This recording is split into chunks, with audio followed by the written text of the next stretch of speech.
부활의 신앙으로 살아갑니다 라는 말씀으로 부활절 말씀 함께 나누겠습니다. 부활주일입니다. 할렐루야. 예, 아멘. 참 좋으신 주님의 특별하신 은혜가 오늘 부활주일 예배에 함께하는 우리 성도들 모든 여러분들에게 또 가정 가운데에 충만하고 넘치시기를 기원합니다.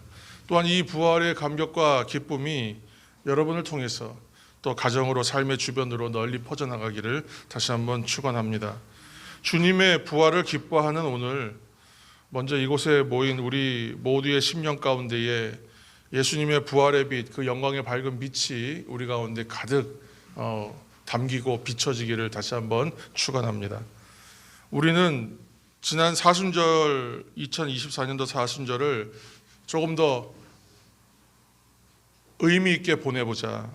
그래서 사순절 연속 기도도 하고, 또 여러분 계속 기도하던 그 시간들을 가정으로, 또 골방으로, 또 성전으로, 삶의 자리로 그렇게 확장시키면서 또 특별히 경건의 시간들을 쌓았습니다. 새벽마다 말씀 읽고 정해진 시간 기도하고 가정에서 예배하고 특별히 주님의 십자가를 더 깊이 묵상하는 시간들을 갖기를 그렇게 함께 나누면서 지난 시간들을 보냈습니다. 지난 이제 성금요 기도회를 이제 정점으로 우리가 이제 모두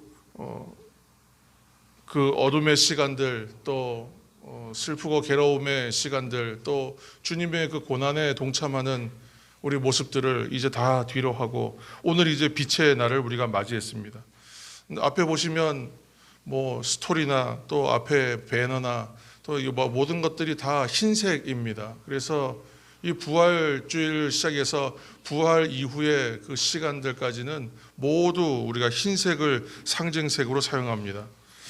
어둠은 빛으로 사망 권세를 이기고 또 생명의 자리로 우리는 옮겨졌습니다. 어둠은 빛으로 대체되고 사망 권세는 생명의 자리로 대체되는 것입니다. 사랑하는 성도 여러분, 2024년도 부활절을 맞는 우리는 이렇게 함께 주님의 고난과 죽으심에 함께 동참하고 또 이제 부활의 영광에 동참하고 있습니다. 우리는 죽음을 넘어서는 영원한 생명을 누리는 구원의 백성이라는 것을 여러분 이 아침 기억하시기를 축원합니다. 부활의 날에 주님의 승리하심을 찬양하고 영광 돌리는 저와 여러분들이 다 되시길 다시 한번 예수님의 이름으로 축복합니다. 부활절 통해 맞이하는 이 부활은 우리 기독교 신앙의 자랑이고 증거가 되죠.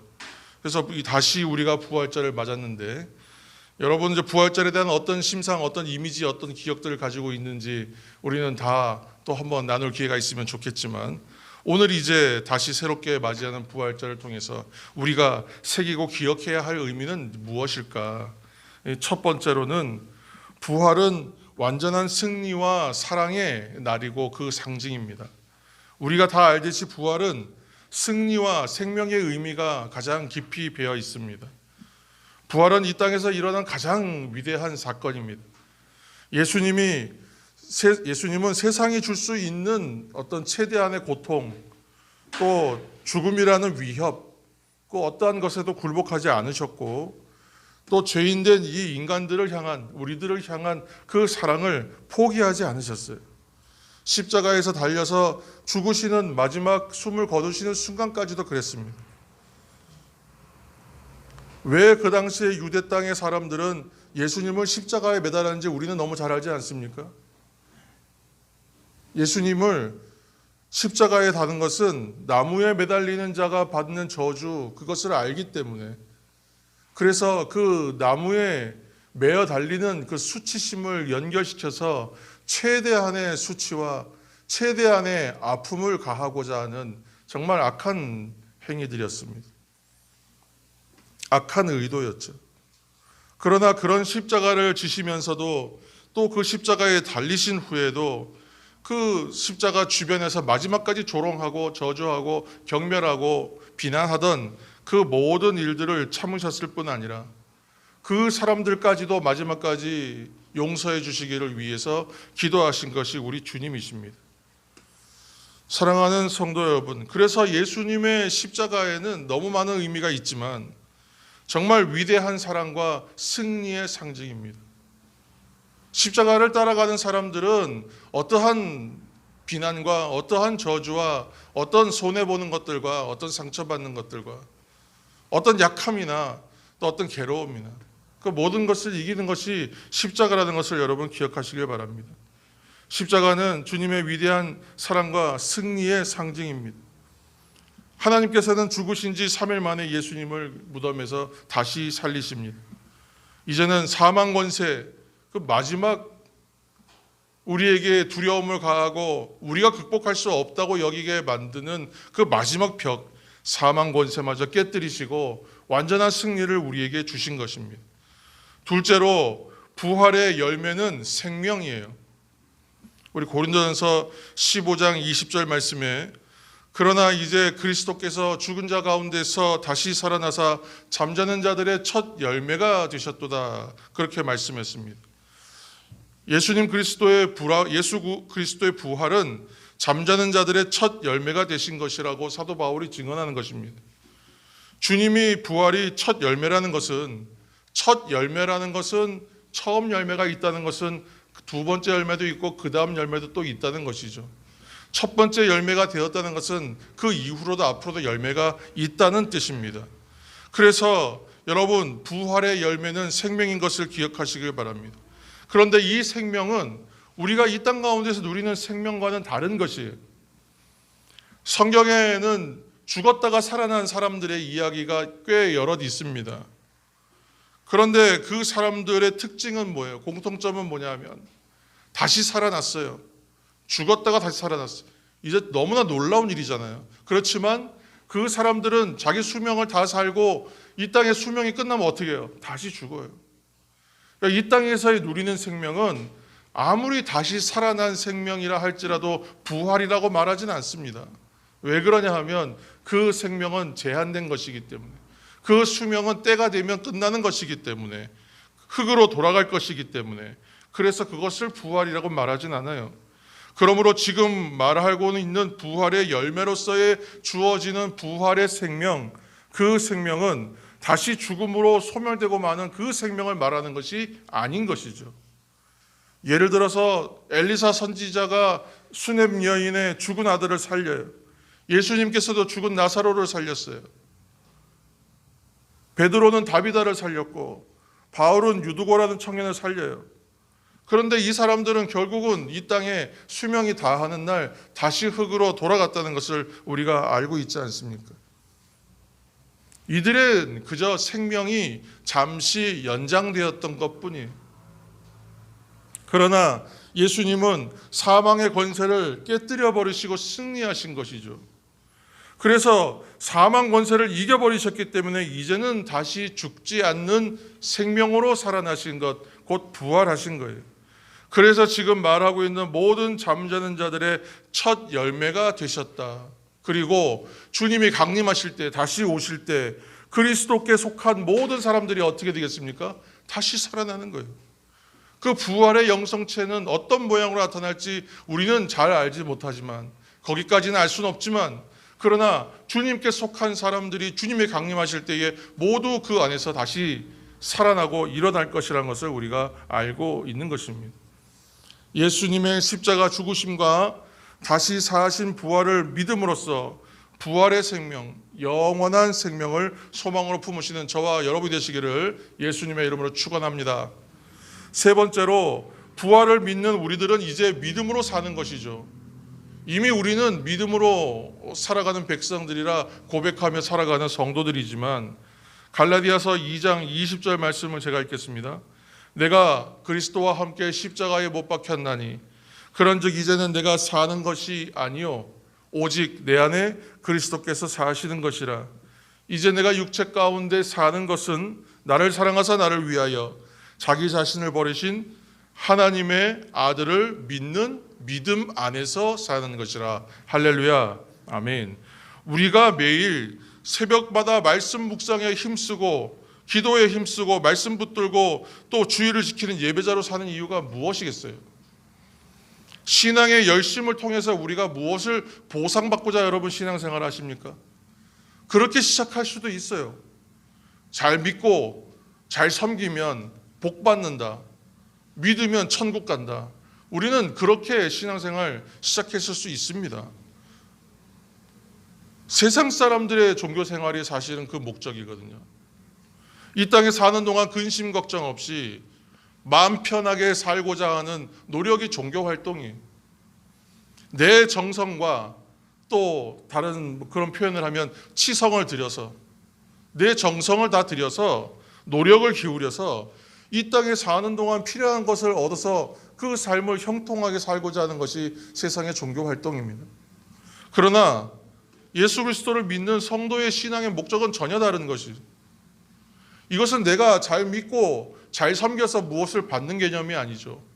이미 주셨기 때문에 거기에 대하여 감사하면서 나아가는 것이 신앙입니다. 전혀 방향이 달라요.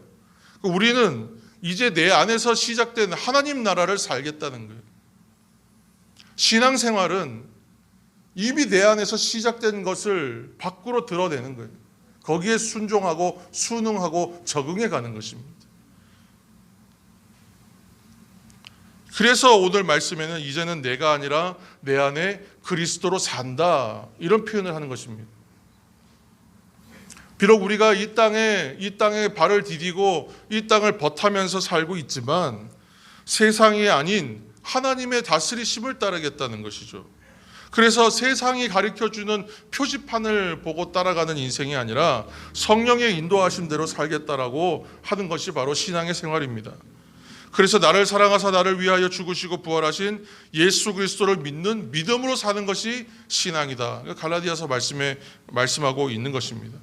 그래서 성도의 생활은 하나님 나라의 백성의 삶이요, 부활 생명으로 사는 것이요, 또 성령으로 충만한 삶입니다. 이 말이 다 같은 말이에요. 하나님 나라를 산다는 말이 성령 충만한 거예요. 성령 충만한 사람은 하나님 나라를 살아요. 하나님 나라의 백성의 삶을 사는 사람은 부활 생명으로 사는 사람이요, 부활 생명을 소망으로 품고 사는 사람이에요. 믿는 사람들은 그 소망을 모두 가졌어요.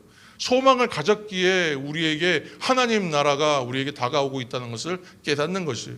하나님 나라가 가까이 오니까 회개하고 그 나라에 맞는 삶을 살아야 된다. 주님은 그렇게 첫 선포하셨잖아요. 우리가 이 말씀 가운데 이미 다 알고 있는, 확인하고 있는 내용들을 오늘 다시 한번 말씀드리는 것입니다. 그래서 우리는 세상에 대하여 날마다 죽는 거예요. 그리고 하나님에 대해서 살아나요. 그래서 사실은 매일 죽고 다시 사는 삶을 경험해요.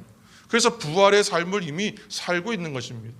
그래서 사도 바울은 내가 날마다 죽는다, 그렇게 표현한 거예요. 세상 가운데서 나로 살려고 하면 너무나 어렵거든요. 나는 죽어야 돼요. 그리스도로 살아야만 이 땅을 여러분 살 수 있다는 것입니다. 우리가 그렇게 매일 옛사람은 벗어버리고 새 사람을 입고 새롭게 부활한 것처럼 그렇게 새 생명으로 아침을 시작하고 하루를 살아낼 때 이제는 내가 사는 것이 아니요 내 안에 그리스도께서 산다. 사도 바울의 고백이 우리의 모든 고백이 될 줄로 믿습니다. 네 번째로 부활의 신앙으로 살면 부활의 소망이 전파됩니다. 우리가 지금 계속 나누어가고 있는 핵심 주제가 바로 이 부분이에요. 우리는 믿음으로 살고 믿음의 사람은 하나님의 은혜로 사는 것입니다. 여러분, 무엇이 은혜인가 여러분 잘 아시죠? 내가 하나님의 백성이 되고 자녀된 것이 은혜예요. 그런데 이 은혜라고 말하는 이유는 내가 먼저 하나님 앞에 손 내민 것 같아요. 내가 힘들고 어려워서 내가 주님 앞에 먼저 손 내밀고 엎드렸던 것 같아요. 그러나 사실은 내가 먼저 손 내민 것이 아니라 주님께서 먼저 나를 붙여주셨죠. 주님이 나를 먼저 불러주셨어요. 그래서 은혜예요. 이미 나에게 은혜를 부어주셨어요. 그래서 깨달으면서 은혜라는 것을 알아요. 내가 받은 줄 알았어요. 내가 간절히 구해서 은혜 받은 줄 알았어요. 그러나 은혜는 이미 우리 가운데에 충만하게 임하여 있고, 여러분 우리가 지금 매일 공기와 이 햇볕들을 누리지 않습니까? 이것을 은혜라고 느낄 때가 언제세요? 이 소중함을 알지 못했다가 이것이 참 좋은 것이구나라고 새삼 느끼는 그 순간 여러분들 그것을 느끼지 않습니까? 체감하지 않습니까? 그것처럼 하나님의 은혜는 이 온 누리에 내려오는 이 봄볕같이 이 맑은 공기들 같이 우리들 가운데 늘 편만하여 충만한 것이. 그런데 내가 어느 날 계기를 만나 깨달아, 아, 내가 은혜 가운데 살고 있구나를 발견하는 것뿐이에요. 우리는 먼저 구원받았지 않습니까? 구원을 위해 하나님은 독생자 아낌없이 내어주셨습니다. 나같이 보잘것없는 인생 구하시겠다고 독생자를 내어주세요. 이게 수지가 맞는, 이 격이 맞는 거래입니까? 나 같은 정말 보잘것없는 인생 하나를 건져보시겠다고, 이 아무것도 아닌 인생 하나, 죄인 하나 살려보시겠다고 독생자를 내어주시는 거예요. 그래서 저는 우리 하나님은 낭비하시는 하나님이라고 생각해요. 여러분을 위해 그 어떤 것도 아끼지 아니하시는 분이 우리 하나님이십니다. 낭비하시는 하나님, 은혜를 물같이, 이 땅에 있는 공기차같이, 햇볕같이 그냥 마구 부어주시는 그 하나님이 우리의 아버지가 되신. 사랑하는 여러분, 오늘도 아버지 하나님께서 우리를 향해 오셨고 손을 내밀어 주셨어요. 그래서 우리가 오늘 이 시간에 함께 예배하고 있는 줄로 믿습니다. 그러므로 하나님과 함께하는 매일의 삶이 다 은혜라는 것을 여러분 기억하시면서 매 순간을 그렇게 특별한 시간으로 누리시기를 축원합니다. 우리는 삶이 은혜라는 것을 잊고 살다가 어떤 계기를 좀 만나야만 깨닫는 것 같아요. 어떤 고난이나 고통이나 아니면 특별한 어떤 감동이나 감격이 있는 시간들을 만나 어떤 자극을 받아야만 그때 다시 한번 은혜라는 것을 깨닫는단 말이에요. 그런데 여러분, 결국은 그 인생의 시간들을 우리가 다 겪어가면서 점점 우리가 알지 못하는 가운데 우리가 성숙해져 가고 있습니다. 여러분, 10대, 20대, 30대 때 몰랐던 것 지금 깨닫는 것도 얼마나 많습니까? 우리가 인생 살고 성도의 삶을 살아가면서 알게 모르게 깨닫는 것들이 많이 있죠. 이 성숙의 과정을 거치고 나면 무엇을 발견하십니까?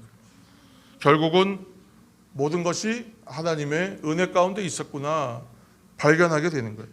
인생의 시간들이 특별한 신앙의 사건들이 연결돼서 전체가 특별한 시간으로 여겨지게 하나님 인도하고 계시는구나 라고 발견하게 돼요. 오늘 우리가 함께 맞이한 이 부활은 그 은혜의 가장 대표적 증거가 됩니다. 우리 지난 40일 동안의 사순절, 고난주간, 그리고 이 부활절에 이르는 시간들을 통해서 다시 한번 부활의 신앙을 깨달으라, 그렇게 우리에게 인도해 주셔서 오늘 올해 2024년도에 이 부활주의를 맞이하는 그 마음은 저 이전과는 좀 남다른 것 같습니다. 감사해요. 그러나 평범한 매일의 삶 가운데서도, 매일의 생활 가운데서도 우리가 은혜를 깨닫고 부활을 알아야 되죠. 그렇게 체험하면서 살아가야 합니다. 근데 실제로 그런 분들은 많지 않을 것입니다. 우리의 일상 중에서 은혜를 체험하려면 아까 말씀드린 대로 무언가 좀 특별한 경험, 특별한 체험, 무슨 계기가 있어야 한다. 부활의 은혜도 깨달으려고 하니 이것이 특별한 체험 없이 부활의 은혜, 그러면 이거 은혜가 어떻게 우리에게 다가오겠어요? 한 가지 우리가 예를 들어서 잠깐 나누겠습니다. 제가 이제 먹는 거를 가장 예를 많이 들어서 죄송합니다만 매일 식사를 하지 않습니까? 조금의 차이는 있겠지만 우리가 매일 3끼의 식사를 보통 지켜요. 어떤 게 건강하냐에 대한 의견은 분분하지만 거의 대부분의 인류가 지켜온 게 하루에 3끼를 먹는 것입니다. 그런데 몇 끼 먹는 식사를 감동과 감격으로 먹는 사람이 얼마나 됩니까? 매 식사 때마다 정말 이 음식 주셔서 너무 감사하고 너무 감격이다, 감동하면서 먹는 사람 그렇게 많지는 않을 거예요. 특별한 만찬, 특별한 자리, 아니면 내가 음식을 먹을 수 없다가 음식을 먹게 됐을 때, 그럴 때 감격이 있겠죠. 매일 먹고 마시는 일이 얼마나 큰 감동이 있겠어요. 그러나 알고 있지 않습니까? 우리가 그 식사를 몇 끼 그렇게 지키면서 먹는 이유는 건강을 위해서고 생명을 지키기 위해서 그렇게 먹고 마시는 것이죠. 이 먹고 마시는 것이 우리에게 얼마나 중요한 일인가는 먹고 마시는 것이 어려워졌을 때에서야 깨닫는 거예요. 그런데 우리가 먹고 마시는 것을 위해서는 정말 많은 노력과 희생이 동반되어 있다는 것을 우리가 그것까지 생각하면서 먹지는 않습니다. 음식 하나가 내 밥상에 올라오기까지 그 곡물과 생선과 야채와 이런 갖은 모든 음식물들이 내 손에 오기까지에 얼마나 많은 사람들의 수고와 노력이 동반되어 있습니까? 얼마나 많은 생명들이 희생돼서야 이 음식들이 우리 앞에 차려지는 것이겠어요. 생명이 생명을 살리는 거예요. 이 음식에 갖고 있었던 생명들이 그 생명을 희생하여 우리에게 생명을 주는 것이에요. 그러니까 이 매번 먹는 평범한 식사 한 끼가 사실은 되게 놀라운 일들이 이 안에 담겨져 있다는 것입니다. 저는 알면 알수록, 깨달으면 깨달을수록 은혜는 더 깊어지고 감사도 깊어지고 기쁨도 커진다고 믿습니다. 우리가 부활의 신앙으로 이렇게 그럼 일상을 살고 은혜의 일상을 깨달으면서 살아야 되는 이유가 무엇일까? 마지막으로 우리 오늘 마가복음 16장 15절 말씀 한 절을 함께 읽겠습니다. 마가복음 16장 15절 말씀입니다. 또 이르시되 너희는 온 천하에 다니며 만민에게 복음을 전파하라. 아멘. 사실 오늘 말씀 본문에 우리 강해를 그렇게 깊이 들어가지 않았습니다. 그런데 여러분 말씀 한번 보세요. 14절과 15절 읽어보시면 14절과 15절이 연결되는 말씀처럼 보이십니까? 14절은 어떻게 되어 있죠? 예수님께서 부활하신 후에 제자들이 그것을 믿지 않는 것을 보시고 꾸짖으시다 이렇게 꾸짖으셨다 이렇게 말씀해요. 나무라시고 책망하셨다. 그리고 나서 갑자기 15절에는 온 천하에 다니며 복음을 전파해라. 이 말이 좀 이어지지 않는 것 같잖아요. 그러니까 14절에서 이미 주님께서 말씀하신 후에 제자들이 깨달았어요. 자신들이 무엇을 놓치고 있는지를 알았어요. 그렇기 때문에 이제 주님께서 하실 말씀을 하신 것이죠. 그러니까 14절과 15절에는 내용이 생략되어 있는 것이 많아요. 우리가 이제 그 부분을 나누려고 하는 것이 아니라 오늘 이 15절 말씀을 우리가 어떻게 받아야 될 것인가요? 우리가 항상 기뻐하라, 쉬지 말고 기도하라, 범사에 감사하라. 그러면 그 앞에 있는 항상 쉬지 말고 범사에 이런 말들이 우리가 어렵다고 하지 않았습니까? 어렵게 받아들인다. 왜냐하면 항상 범사에 모든 일에 대하여 어떻게 그렇게 할 수가 있지? 우리가 그런 어려움이 있다 그랬잖아요. 오늘 이 말씀도 그래요. 너희는 온 천하에 다니며 만민에게 복음을 전파해라. 그러면 우리는 이 말씀대로 살려면 어떻게 살아야 되는지 그림이 그려지지 않습니까? 여러분 상상이 되지 않으세요? 여러분 지금 하고 있는 이 바쁘고 분주한 생업은 어떻게 해야 되며 내가 지금 일상에 내가 감당해야 될 책임들은 다 어떻게 해야 되며 내가 이것을 만민에게 복음 전파하고 온 천하에 다니며 전파하는 일을 어떻게 병행할 것인가? 여러분 이런 생각들로 머리가 아프지 않으십니까? 본래 조금 더 머리를 아프게 해드리겠습니다.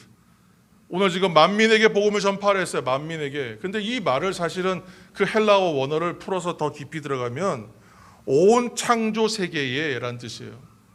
그러면 이건 더 복잡해집니다. 그렇죠? 만민에게 모든 사람들에게 많은 사람들을 대하여 이런 개념이 아니라 창조 세계 전체의 복음을 전파해라. 이거 우리가 할 수 있는 일입니까? 어떻게 해야 돼요, 그러면? 오늘 예배 끝나면 나가서 우리 일상을 다 제쳐놓고 하루 종일 큰 소리로 외쳐야 됩니까? 길거리에 다니면서 예수천당 부신 지역에도 외쳐야 될까요? 이 말씀을 우리가 어떻게 받아야 될까? 여러분, 살아가는 삶의 모습이 믿음의 사람으로 나타나는 것으로 여러분 복음을 전하라는 말씀입니다. 우리가 성경을 읽어오면서 특히 창세기를 읽어오면서 족장시대의 인물들을 보지 않았습니까? 아브라함을 보았고 이삭을 보았고 야곱을 보았고 또 이제 요셉까지 우리가 읽었습니다만 그들의 이웃들이 이 성경의 인물들 보고 무엇이라고 말하는지 여러분 기억하고 계세요? 어떻게 이야기하죠? 하나님이 당신과 함께 한다는 것을 내가 분명히 보았다. 그렇게 얘기해요. 복음이 그냥 전파되고 있는 거예요. 하나님이 그냥 전해지고 있어요. 살아내는 것으로, 드러나는 것으로 전하라 하시는 말씀으로 받으시기를 축복합니다. 근주자적, 금묵자흑 이런 한자 말이 어가 있습니다. 붉은 것 가까이 하면 붉게 물들고 검은 것 가까이 하면 검게 물든다는 뜻이잖아요. 우리가 예수 그리스도로 살고 부활의 능력으로 살고 은혜로 살고 믿음으로 살고 소망으로 살면 그 사람을 중심으로 그 삶의 바운더리가 확장되고 확장되어질수록 모든 삶이 이렇게 물들어가는 거예요. 저는 신앙이 물들어간다는 말이 참 멋있고 좋은 말인 것 같아요. 물든다는 말이 참 좋아요. 한번 물이 들고 나면 이 물든 것이 쉽게 빠지겠습니까? 깊이 물들어 버리고 진하게 물들이고 짙게 베어버리면 이것은요 깎아내고 도려내도요 사라지지가 않아요. 뼛속 깊은 곳까지, 영혼 깊은 곳까지 물들어 버린 사람, 예수 그리스도로 물들어 버린 사람은 세상이 이길 수가 없는 거예요. 이 사람이 존재하고 살아가는 것 그 하나만으로 세상의 복음은 드러나는 거예요. 하나님으로 사는 물든 영혼 한 사람으로 세상이 물들여지는 줄로 믿으시기를 축복합니다. 부활의 소망을 가지고 부활의 기쁨을 누리는 하나님의 백성들은 온 천하에 다니며 만민에게 복음을 전파하라는 그 말씀을 기억하셔야 합니다. 이것은 복음으로 살라, 그리스도로 살라, 부활로 살라, 부활을 살라 그렇게 말씀하시는 주님의 음성입니다. 이것을 깨닫지 못했을 때는 제자들도 책망을 받았어요. 그러나 깨달았을 때는 주님께서 그들에게 위탁의 말씀을 주신 겁니다. 너희는 온 천하에 다니며 만민에게 복음을 전파하는 사람이 되라.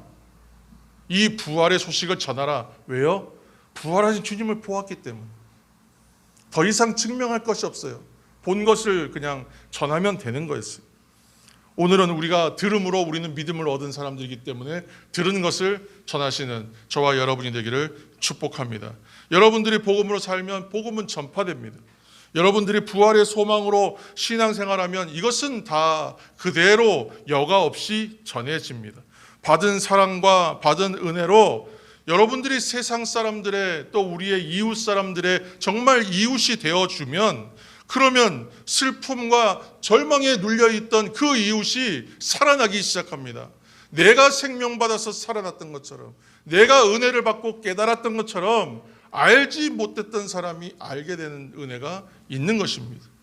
모두가 외면하는 사람들에 가서 손을 붙잡아주는 이웃이 되어주면 그러면 이 사람은 살아나는 거예요.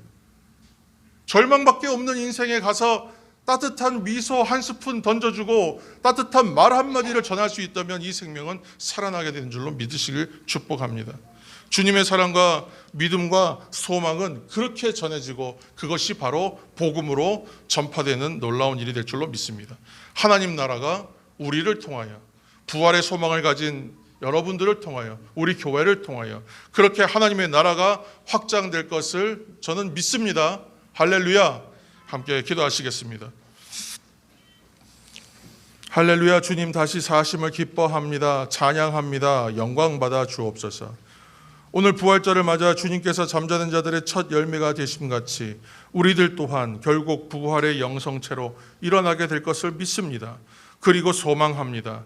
주신 사랑을 기억하며 살고 소망 붙들고 살고 믿음으로 살아가고 복음으로 살아갈 때 복음의 씨는 뿌려지고 전해져서 결국 열매가 될 줄 믿습니다. 아버지, 우리의 삶으로 이웃을 물들게 하고 세상을 물들게 하옵소서. 결국 하나님의 나라의 복음이 온 천하의 만민에게 널리 전파되게 하옵소서. 예수님의 이름으로 기도하옵나이다. 아멘.